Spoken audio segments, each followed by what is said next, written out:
If you're on the right and you're Nigel Farage, you're going to be taken down by these discarded BBC presenters. I mean, that's pretty low bar as it is being a discarded BBC presenter, for goodness sake. The same people that backed Huw Edwards not that long ago.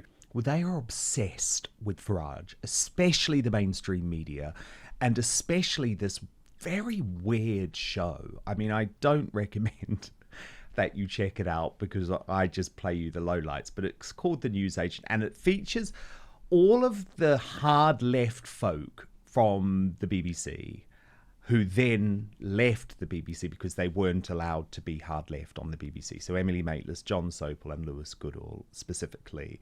And in this clip, Jon Sopel and Lewis Goodall are sort of having a fantasy, a dream, a daydream about the concept that Nigel Farage could be booted from Parliament if he was subjected to a recall petition, exactly for what, who knows.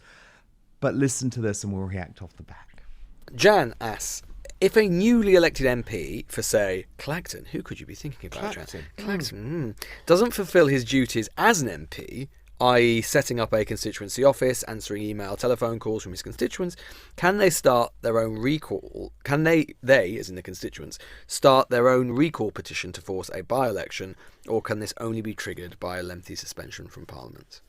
You don't happen to live in Jaywick or Clacton, sort of general area, do you, Jan, by any chance? Well, I've already seen the wanted posters up in Clacton. Wanted, has anyone seen this figure? And it's a picture of Farage, and he's nowhere to be seen. Look, unless the House of Commons acts against him and votes to suspend him, or I think he's convicted of a criminal offence, the vote in the Commons would have to be for a suspension of 10 days or more. I don't think you can just independently launch a recall petition. But Lewis Goodall was going to tell me, say, John, that was kind of broadly okay. No, it was right. I mean, it's just right. I mean, look, we've only had recall since the coalition government. It was something that Cameron brought in. As we've talked about before on the show, it's been a quietly transformative bit of legislation.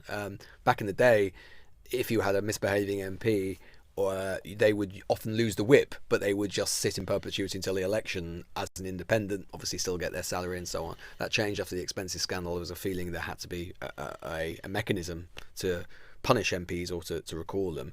But the bar was set very high because MPs at the time were concerned, I think with some legitimacy, that you could get, as it was called, vexatious complaints and vexation, and people trying to mobilise constituents just to remove MPs, and that would make them feel less able to do their jobs properly. So the bar is very high. So you have to, as you say, John, be convicted in the UK of any offence and sentenced or ordered to be imprisoned after all appeals have been exhausted.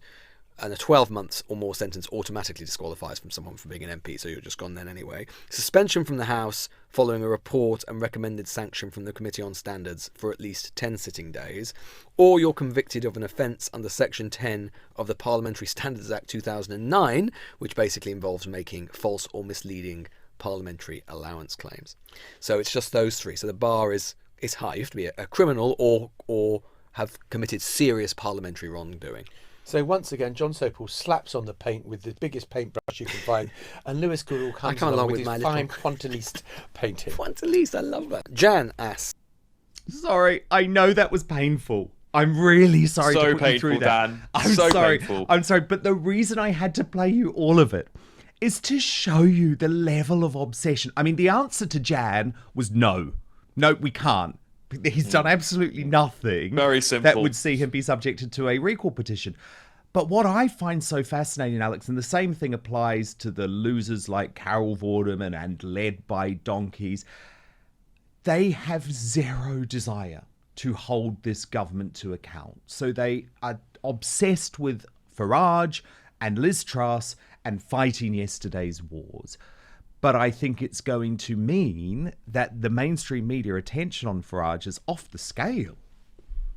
It really, really is, isn't it? And it's almost comical, actually. And I think the British public are really waking up and realising, actually, there really is a two-tier media. Not alone is there a two-tier government, two-tier care. Everything's two-tier. If you're on the right and you're Nigel Farage, you're going to be taken down by these discarded BBC presenters. I mean, that's pretty low bar as it is being a discarded BBC presenter, for goodness sake. The same people that backed Huw Edwards not that long ago. You know what's fascinating for me, Dan, is just seeing the vitriol they have for Nigel. Let's not forget, Nigel Farage won his seat. He had 48% of the electorate. I think it was 46% of the electorate backed Nigel in that seat. That is substantially more than the Prime Minister got in his own seat. He had 16,000 votes and a massive cut in his majority. So we're talking, as you nailed it there, particularly led by donkeys, who are completely the most useless campaign group now. They're completely pointless. They're just a political activist party. It's simple as that. It's comical, Dan. It's comical. And the left's obsession with cancelling both Nigel Farage and Tommy Robinson and seeing them ejected from polite society continues. The Irish government is considering, according to reports, cancelling Tommy Robinson's Irish passport over his political views. Now, he has an Irish passport through his Irish mother and is fully entitled to use it, but the Times has described how the Irish Department of Foreign Affairs is considering his eligibility after he was detained in Canada over alleged immigration offences. Now, they were really spurious because I listened to Tommy's interview with Jordan Peterson all about that. Now, Tommy Robinson has posted on X, they didn't do this for the Irish passport holder who joined ISIS. So, Suzanne Evans, I know you were previously deputy chairman of UKIP, and there was quite a debate within UKIP about whether to embrace Tommy Robinson or whether he should be kept far away from the party. But this feels like a step too far, doesn't it? How on earth can you remove his Irish passport? Yeah, and just to go on the record, I actually left UKIP because it embraced Tommy Robinson, so I'm not a fan. But again, it's a system, it's a two-tier system, isn't it? If you're going to have rules, they should apply equally to everybody. And yeah, Tommy Robinson isn't allowed to keep his passport. Another vile criminal is. It is insane. You've got to treat people equally or not. You also mentioned that, of course, the media constantly goes after him. That is true. They also constantly go after Nigel Farage. I've been absolutely, well, not amazed because it was sort of fairly obvious, really. But the way in which Nigel Farage's parliamentary career is now under scrutiny, when so many other MPs, the media doesn't even know their name, and they will probably get away with goodness knows what because nobody ever bother investigating them until it's too late. Nigel Farage is right up there in the media headlights, looking for every little move he makes, every mistake he makes. First criticism that he wasn't in his constituency very much in week one. Well, he had other things to do. And frankly, the people of Clacton didn't vote for him to be in this constituency doing constituency surgeries 24/7. They voted for him to shake up the Westminster establishment. And that, of course, is what he's going to do. The media completely fails to grasp that. Yeah, it does. What do you make of the Tommy Robinson passport situation, Alex? And just, I guess, the overall establishment witch hunt to try and destroy this man. Lots of folk think it's going to be like Al Capone and they will get Tommy Robinson based on his tax affairs, for example, which are currently being investigated. Yes, and they'll do anything they can to stop Tommy Robinson, won't they? And they don't like what he stands for, what he says. And there's many things that Tommy Robinson's done that I find very, very distasteful. I don't particularly agree with his style of campaigning. I think it's too divisive, and I think in order for the right to win and for these issues to be taken seriously, there needs to be a much more formal conversation, and we do need to unify. But I don't believe Tommy Robinson's going to be that guy, unfortunately. What he has done for Britain and for England specifically is expose things like the grooming gangs that really, really upset the hard left in this country, particularly the Labour Party, who had covered it up for years. And of course, once you do that, the establishment are going to be out to get you forever. And they're all in cahoots. We know they're in cahoots with the mainstream media. So whatever it takes to take Tommy down, they will do it. But I think it will be hilarious if the only thing they can do to lock Tommy up again would be going after his tax affairs. Quite frankly, I think that would really prove they've lost their rag. Going after Nigel Farage is a whole different thing. I mean, they've been after him for years, of course. course, they famously debanked him. They've been taking him out in the press since God knows when. Even I can remember Nigel Farage all the way back when I was just a teenager being attacked for his political views.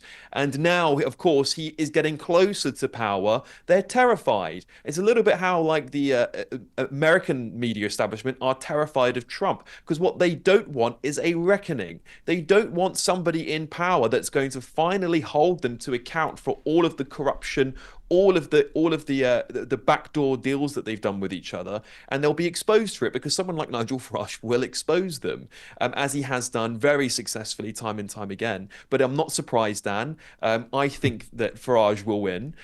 He is very clever and he's a very, very good politician. So watch this space, but I think Farage will beat them in the long run.